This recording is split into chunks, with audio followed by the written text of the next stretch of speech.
De sus escuelas valdenses en las montañas, enviaban a algunos jóvenes a las instituciones de saber de las ciudades de Francia o Italia.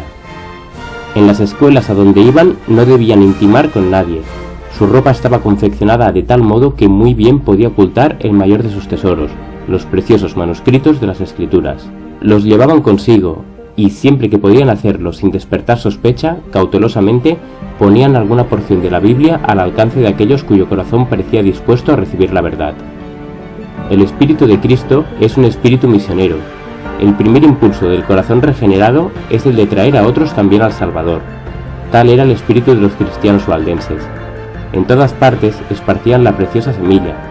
Doquiera fueran se levantaban iglesias, y la sangre de los mártires daba testimonio de la verdad.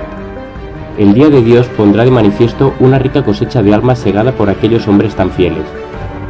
A escondidas y en silencio, la palabra de Dios se abría paso por la cristiandad y encontraba buena acogida en los hogares y en los corazones de los hombres. Los valdenses creían que no distaba mucho el fin de todas las cosas, y al estudiar la Biblia con oración y lágrimas, sentían la obligación de dar a conocer a otros sus verdades. Veían que muchos, guiados por el Papa y los sacerdotes, se esforzaban en vano por obtener el perdón mediante las mortificaciones que imponían a sus cuerpos por el pecado de sus almas.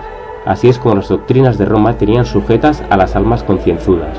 Millares abandonaban amigos y parientes y se pasaban la vida en las celdas de un convento. Trataban en vano de hallar paz para sus conciencias con repetidos ayunos y crueles azotes y vigilias, postrados por largas horas sobre las losas frías y húmedas de sus tristes habitaciones, con largas peregrinaciones, con sacrificios humillantes y con horribles torturas. Agobiados por el sentido del pecado y perseguidos por el temor de la ira vengadora de Dios, muchos se sometían a padecimientos hasta que la naturaleza exhausta concluía por sucumbir y bajaban al sepulcro sin un rayo de luz o de esperanza. Los valdenses ansiaban impartir los mensajes de paz contenidos en las promesas de Dios y señalarles a Cristo como su única esperanza de salvación. Tenían por falsa la doctrina de que las buenas obras pueden expiar la transgresión de la ley de Dios. La confianza que se deposita en el mérito humano hace perder de vista el amor infinito de Cristo. Jesús murió en sacrificio por el hombre porque la raza caída no tiene en sí misma nada que pueda hacer valer ante Dios. Los méritos de un Salvador crucificado y resucitado son el fundamento de la fe del cristiano. Las enseñanzas de los papas y de los sacerdotes habían inducido a los hombres a considerar el carácter de Dios y aun el de Cristo como austero, tétrico y antipático. Se representaba al Salvador tan desprovisto de toda simpatía hacia los hombres caídos que era necesario invocar la mediación de los sacerdotes y de los santos.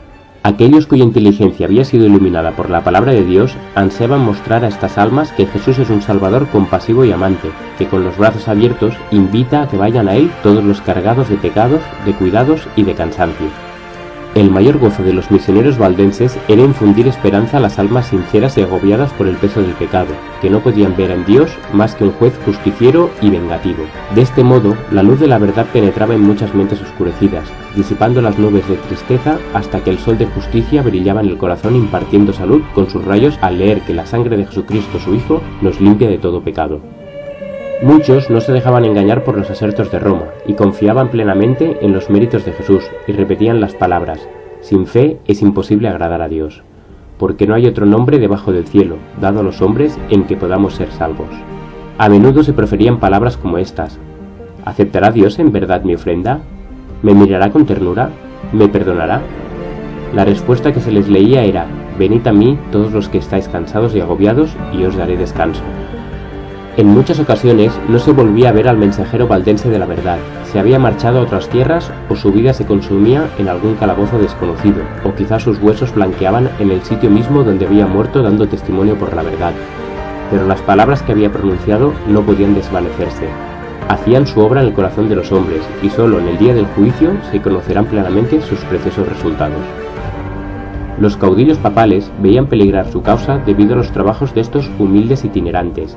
Si permitían que la luz de la verdad brillara sin impedimento, disiparía las densas tinieblas del error que envolvían a la gente, guiaría los espíritus de los hombres solo hacia Dios y destruiría al fin la supremacía de Roma. La misma existencia de estos creyentes que guardaban la fe de la Iglesia primitiva era un testimonio constante contra la apostasía de Roma, y por lo tanto despertaba el odio y la persecución más implacables.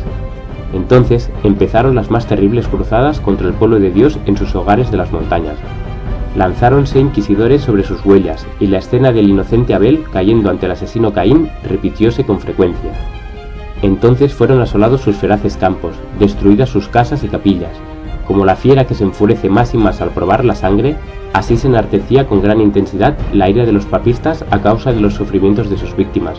Su gran ofensa consistía en que no querían adorar a Dios de acuerdo con la voluntad del Papa, y por este crimen se les infligía todos los ultrajes, humillaciones y torturas que los hombres o los demonios podían inventar. Una vez que Roma resolvió exterminar la secta odiada, el Papa expidió una bula en que condenaba a sus miembros como herejes y los entregaba a la matanza. El Papa ordenó que si la maligna y abominable secta de malvados rehusaba jurar, fuese aplastada como serpiente venenosa. Dijo Jesús: «Cuando hicisteis a uno de estos hermanos míos más pequeños, a mí me lo hicisteis». En esa bula se convocaba a todos los miembros de Iglesia a unirse en una cruzada contra los herejes. Como incentivo para involucrarlos en esta despiadada tarea, absolvía de toda pena o penalidad a todos los que se unieran a la cruzada, y prometía la remisión de todos sus pecados a quienes matasen a cualquier hereje. Finalmente, los autorizaba para tomar posesión de sus propiedades. Este documento muestra a las claras qué espíritu satánico obraba detrás del escenario. Es el rugido del dragón, y no la voz de Cristo, lo que en él se dejaba oír. Los jefes papales no quisieron conformar su carácter con el gran modelo dado en la ley de Dios, sino que levantaron modelo a su gusto y determinaron obligar a todos a sujetarse a este porque así lo había dispuesto Roma. El mismo espíritu que crucificara a Cristo y que matara a los apóstoles, el mismo que impulsara al sanguinario Nerón contra los fieles de su tiempo, estaba empeñado en exterminar a aquellos que eran amados de Dios. Las persecuciones que por muchos siglos cayeron sobre esta gente temerosa de Dios fueron soportadas por ella con una paciencia y constancia que honraban a su Redentor. No obstante, las cruzadas lanzadas contra ellos y la inhumana matanza que fueron entregados, siguieron enviando a sus misioneros a diseminar la preciosa verdad. Se los buscaba para darles muerte, y con todo, su sangre regó la semilla sembrada que no dejó de dar fruto. De esta manera fueron los valdenses testigos de Dios siglos antes del nacimiento de Lutero. Esparcidos por muchas tierras, arrojaron la semilla de la Reforma que brotó en tiempo de Wycliffe, se desarrolló y echó raíces en días de Lutero, para seguir creciendo hasta el fin de los tiempos mediante el esfuerzo de todos cuantos estén listos para sufrir todo a causa de la palabra de Dios y del testimonio de Jesús.